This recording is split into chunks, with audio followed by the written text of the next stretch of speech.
Why do we struggle learning languages? This is the topic of a very interesting TED Talk I just watched, and I thought it would be very cool to make a video about it and comment on the things that resonated with me. And what I found most interesting is that my experience does not match the speaker's experience. His name is Gabriel. I don't want to maybe pronounce his whole name because I don't know if I'm going to pronounce it correctly. But anyway, Gabriel Wyner, I'm not sure. I think it's Wyner. And I found his talk super interesting. And let's just dive into it.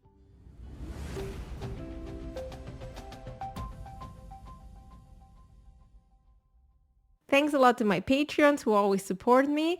If you would like to become a patron or if you are interested in some exclusive content, let me know what you would be interested in. Because right now I'm thinking about some ideas, how to change my Patreon site to make it, fuller and more interesting. But I would love your ideas to make it happen.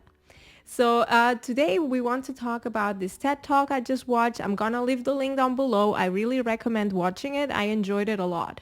What I found very interesting is that he struggled learning languages as a child and he thought he wasn't good at it, right? And then for some circumstances, he was forced kind of to learn languages as an adult. And he was confronted with a new methodology which helped him realize it was not about him. It was not him not being able to learn languages. It was the approach, right? And I found that very interesting, especially because I had a different experience. Like for me, it was different. When I was a kid, I was actually good at learning languages. There were other subjects I wasn't that good at, but languages were never a problem. But at some point, I also realized, hey, actually, the way I've been learning languages is not the way I thought I was learning languages. I thought I was good at grammar. I thought I was good at learning vocabulary. But what in my case I was kind of good at was procrastinating in the languages I was learning by listening to music, watching shows, reading books, right? And what I thought was procrastinating at the end of the day was what brought me to being good at those languages. At least it's like how I feel about it with the whole natural approach and so on. But what I want to talk about here today is a little bit different because his experience was not the same as me. He didn't discover the natural approach per se. It was different. So what happened to him, he was taking a German class and there was this contract at the beginning of the course that said it is forbidden for you to use any word in any language that's not German. And I think that's a great approach. Because what you come to realize when you remember maybe your classes when you were a kid, I mean, my English classes were in Catalan, and then there were some words in English. And what I notice right now learning Schweizerdeutsch is that I have these classes where 1 hour and a half, the teacher only speaks Schweizerdeutsch. And that's really great because that just really gives me the chance to immerse in that language. Right. And so he was faced with the situation where he was learning German by only listening to German. Of course, it was like an A1 level. So it was like, Hallo, mein Name ist da da da. Wie heißt du? And then if you're like, wie heißt du? And then like, ich heiße Laura. Then you're like, ich heiße, okay. And you kind of understand this means my name is or I'm called or whatever. And this was the first time he realized, hey, I can learn languages. So he struggled in the past, but then realized, okay, if I immerse myself into it, for instance, I don't use other languages, then for him it was personally helpful. Then he talks about other languages.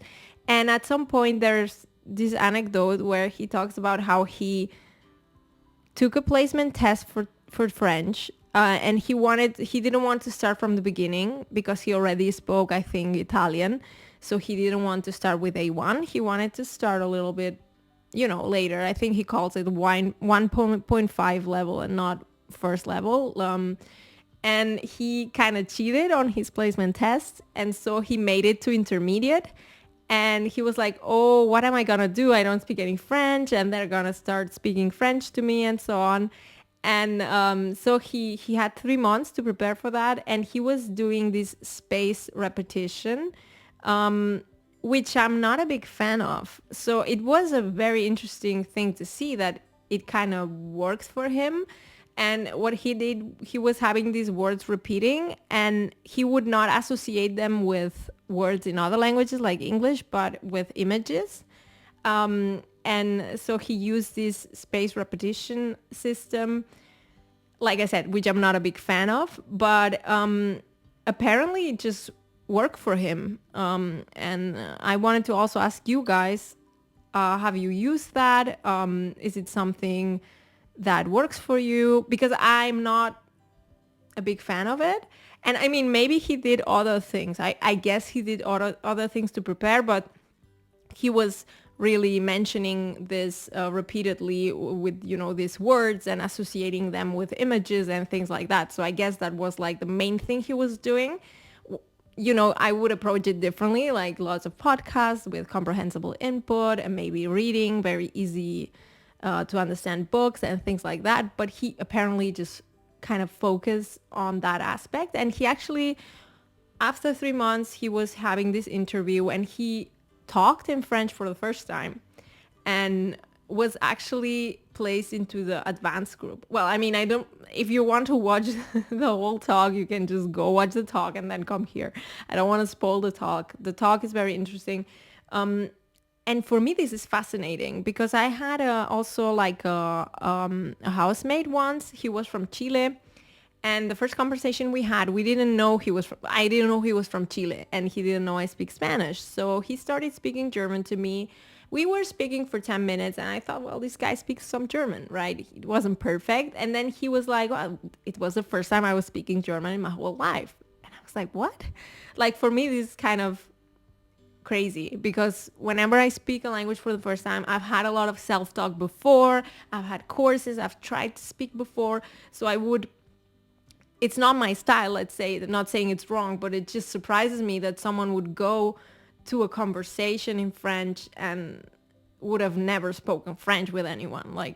And maybe now he would do it differently. But like if I knew I have some sort of test or interview, then I would just practice talking to myself, maybe book, a lesson in Lingota or italki or whatever, because, you get to practice before you actually have this situation. But apparently it really worked out for him. Yeah.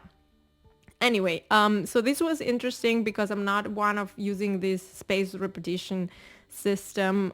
Please leave a comment. Tell me, do you use it? Do you like it?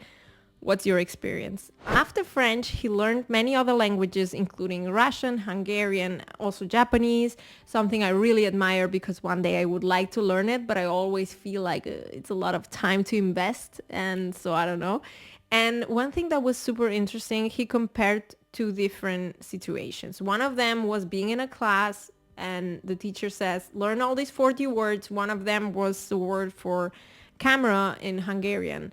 And the teacher simply said, just learn them by heart. This is like what you have to do this week, right? So no image, no connection whatsoever, no feeling attached to it. And then he went on to talk about an experience he had in Finland. And, Finnish is not known to be an easy language.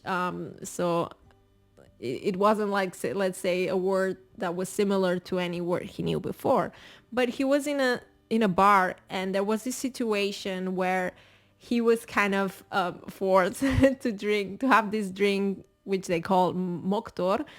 And everyone was shouting, moktor, moktor. And then he kind of, connected this word to the experience. So there was a lot of feelings going on. It was something that was alive. And I felt this example was great because language is alive, and there are things that you experience and then you remember the word a lot better than if you're just simply sitting there and learning words by heart. You don't connect to the words, and that's something I've been also saying a lot.